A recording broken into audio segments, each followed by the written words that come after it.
We use language as a net to capture the world.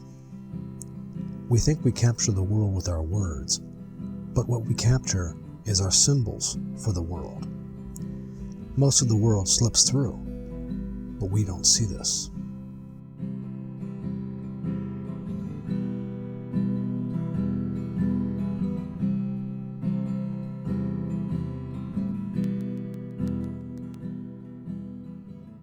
As we move through the world, we are constantly generating a map of the world in our heads, a map of words and concepts.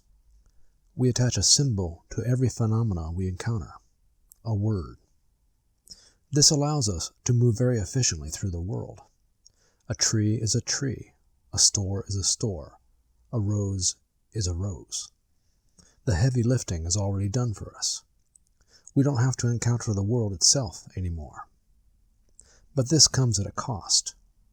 We end up moving through our map of the world instead of the world itself.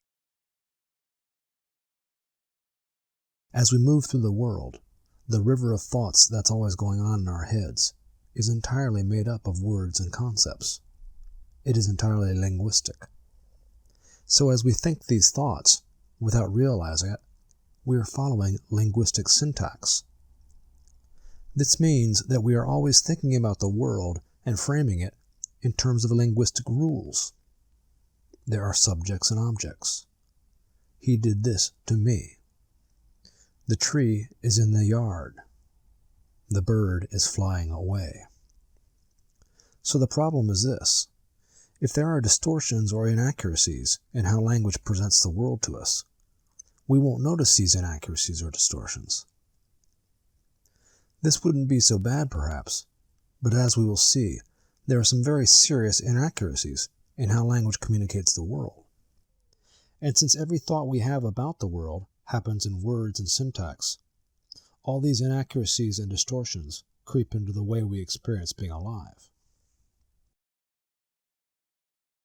Language is an enormously powerful tool, one that allows us to compress huge amounts of meaning into one or two words.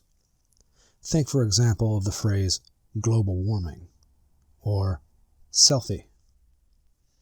But language accomplishes this by playing fast and loose with reality. It takes shortcuts. It leaves out much of the world.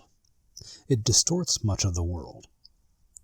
In order to work at all, it injects a number of structures into the world that are not really there. But we don't notice any of this. So this is what we're going to talk about in this part of the training. We're going to be looking at the difference between the map and the territory.